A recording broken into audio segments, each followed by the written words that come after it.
Hi, thank you for watching my channel today. My name is Sarah and my channel is called Your True Shelf, and today I am filming my July book haul. And I know it's August, but I just haven't got around to filming it yet in July. So I've already started collecting books for August haul, but these are the ones that I got in July. Had a really good month this month. So I'm just going to first of all pick up the ones that I got from a place called Greston Hall, which is a lovely workhouse museum in Norfolk, and they have a second-hand bookshop there, and all the books are 50p, like massive bargains. So I'll show you what I got from there. So the first book that I got was A Private View by Anita Brookner, which is from the Penguin Classics range. I've never read Anita Brookner. This is the second of her books that I've got, and I've heard lots of people talk about her very positively, including Thomas from the Readers. He likes her a lot. And so this book is about a gentleman called George Bland, who is planning to retire with his friend Putnam, and Putnam dies, and so he's basically left without sort of much purpose to his life. And then there's a lady called Katie Gibb who appears as a temporary resident where he's living, and she causes a bit of chaos and sort of turns his life upside down and makes him question things. And it's a really little book, and I'm really looking forward to trying Anita Brookner for the first time. The next book that I picked up was called Brida by Paulo Coelho. I haven't read the two books of his that I've got yet, but I've heard him talk on Super Soul Sessions and thought he sounded really fascinating, and so I picked this one up because, you know, for 50p, what do I have to lose? So this is about an Irish girl called Brida, and it says, it sounds quite sort of fairy tale like and mythological, kind of, not mythological, magical realism kind of stuff. It says it's about a girl who is, she meets a wise man who tries to help her overcome her fears, and a woman who teaches her how to dance, and it's about her journey for, it says, seeking her destiny, struggling to find a balance between her relationships and her desire to transform herself, and I really love the cover. So that's that one. The next one I got is by an author who I read last year for the first time, and who, excuse me, and who I really enjoyed reading. And this is For One More Day by Mitch Albom. So last year I read Tuesdays with Maury, and that was on my favourite books of the year list. So that's why I picked this up. This is a hardback. It's in really good condition. And it basically, it says, basically he is exploring, if you had the chance, just one chance to go back and fix what you did wrong in life, would you take it? And if you did, would you be big enough to stand it? It says this book will make you smile, make you wistful, make you blink back tears of nostalgia, and it will make you believe in the eternal power of a mother's love. So sounds really lovely. I think it's actually got a synopsis inside. Yeah, it has. So it is a story, but I'm not going to read out the whole synopsis. And then the last two that I got from Greston Hall, one of which I haven't ever read, but it's a bit of a classic, and so 700 pages, so it's quite a big one, but I'd really like to read it, and that is Cider House Rules by John Irving. I haven't ever read John Irving before, I don't think. I think I've got one of his books behind me, but I haven't read it yet.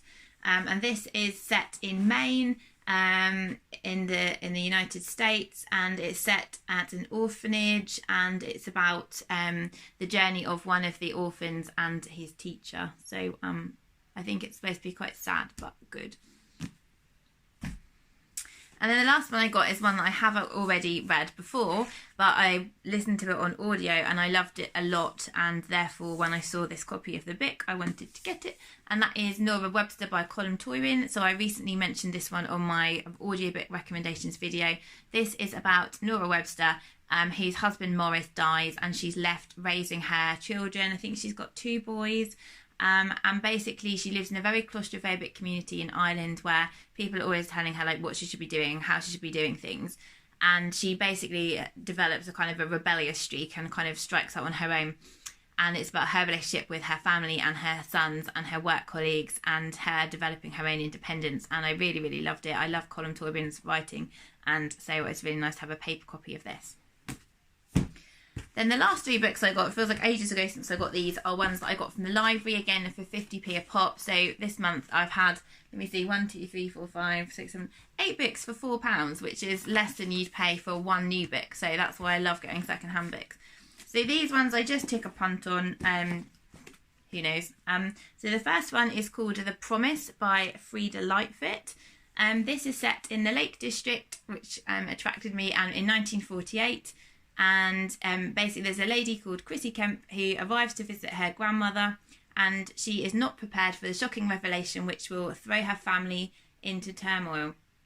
She finds out her grandmother has spent her youth in San Francisco, and basically talks about family secrets, and I thought that sounded really good. I like things set in that time period. It's nice that it's set in the UK and in the Lake District, and so that one sounds good, and it's by an author I've never heard of or read before. The next one is one I have heard of, and many of you have probably read, one that will be an autumn book, and that is Dark Matter by Michelle Paver, which is a ghost story, and so it's still got the library jacket on, so it's a bit shiny. And yeah, so I think a good ghost story for the autumn winter time is really good. And this one's set in 1937, and about a guy called Jack who joins the Arctic expedition, and it says he's not alone, something is there in the dark. And then the final one that I got from the library is called On the Other Side by Carrie Fletcher. Again, not one that I've heard of, but I just liked the cover, and then when I read the synopsis I liked that too. It's about a lady called Evie Snow who dies when she is 82, and she dies in her sleep, and then she says when she dies she finds she's become her 27-year-old self, and the door to the next world won't open.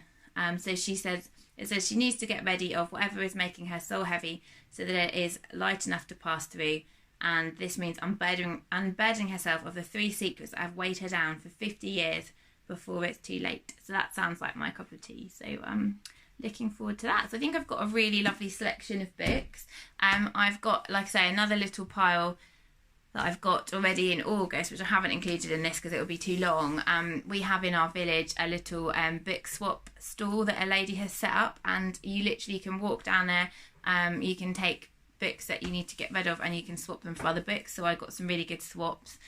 That was obviously free, which is even better. And then today I'm going to Blickling Hall, which is a National Trust stately home, and they have a really good second-hand bookshop there, and my littlest child is at nursery today, so hopefully I'm going to have a really good browse in there and be able to get some lovely books to talk about in August. So that is my haul for the month of July, a little bit late, and let me know if you've read any of those books. Let me know what you've been hauling and any bargains that you found this month, and I will speak to you soon. Bye.